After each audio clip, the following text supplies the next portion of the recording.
مسلمانوں کے آخری نبی محمد مصطفیٰ مصلی پر شکر ادا کر رہے تھے۔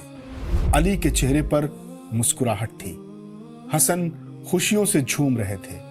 گھر والے خوشیوں سے ایک دوسرے کو مبارکباد دے رہے تھے۔ فاطمہ زہرا کی گود میں قدرت نے چاند سے بیٹے کا تحفہ عطا کیا تھا۔ فاطمہ زہرا کے گھر یہ دوسرے بیٹے کی آمد تھی۔ اس کے بعد 2 بیٹیاں اور ہوئیں، زینب اور ام کلثوم۔ فاطمہ زہرا حضرت محمد مصطفیٰ صلی اللہ علیہ وآلہ وسلم کی چہیتی بیٹی تھی۔ باپ نے بیٹی کو بڑے نازوں سے پالا تھا۔ جس دور میں عرب بیٹیوں کو زندہ دفن کر دیتے تھے، اس دور میں محمد عربی نے اپنی بیٹی کی تعظیم کر کے بیٹیوں سے محبت کا درس سارے عرب کو دیا۔ وقت گزرتا گیا، باپ کی چاہتوں کے آسمان تلے چہیتی بیٹی بڑی ہوئی۔ بی بی فاطمہ کے لیے بڑے بڑے گھرانوں سے شادی کے رشتے آنے لگے۔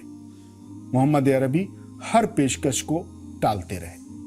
ادھر سردار قریش حضرت ابو طالب کے بیٹے امام علی بھی بڑے ہو چکے تھے اور محمد عربی کے شانہ بشانہ سائے کی طرح ساتھ رہنے لگے۔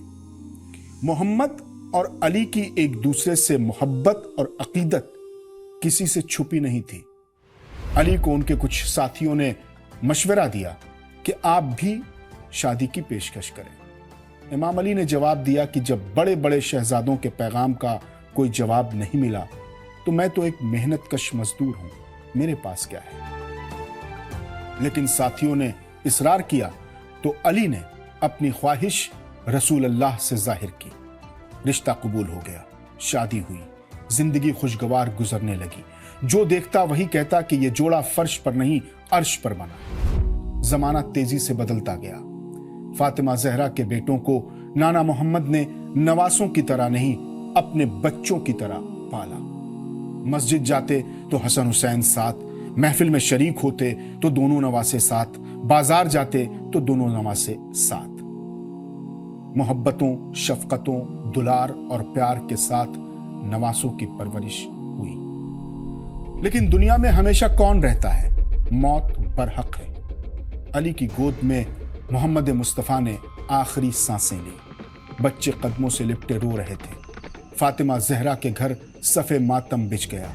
پیغمبر اعظم کے بعد تو دنیا ہی بدل گئی۔ گھر والوں سے لوگوں نے ایسے نظریں پھیر لی جیسے پہچانتے ہی نہیں۔ ابھی نانا کے غم میں بچوں کے آنسو سوکھے بھی نہیں تھے کہ پیاری ماں کی جدائی کا غم بھی اٹھانا پڑا۔ چہیتے بچے، نازوں سے پالے بچے، بڑوں کے بغیر بابا علی کے ساتھ اداس اداس زندگی گزارنے لگے۔ علی نے بھی بڑی ذمہ داری اور محنت سے بچوں کو پالا۔ مدینہ چھوڑ علی بچوں کے ساتھ عراق کے شہر کوفہ آ گئے، لیکن خاندان محمد کے دشمن پیچھا کرتے ہوئے وہاں بھی پہنچ گئے۔ ایک روز علی صبح کی نماز پڑھنے کے لیے مسجد گئے کہ وہیں حملہ ور نے آپ پر زہر میں بجھی تلوار سے ایسا حملہ کیا کہ آپ زخموں کی تاب نہ لا سکے اور حملے کے تیسرے دن شہید ہو گئے۔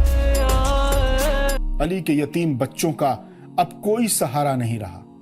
بچے واپس مدینے لوٹ گئے، لیکن یہاں بھی انہیں سکون سے نہیں رہنے دیا گیا۔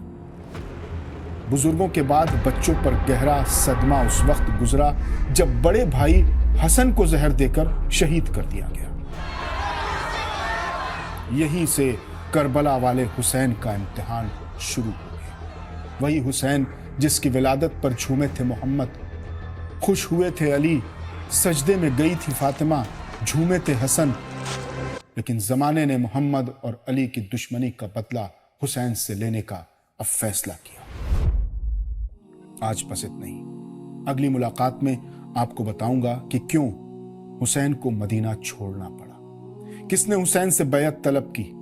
ہماری ملاقات کا یہ سلسلہ 10 محرم تک ہر روز 4 بجے سلام ٹی وی کے سوشل میڈیا پلیٹ فارم پر جاری رہے گا۔ دیکھنا نہ بھولیں۔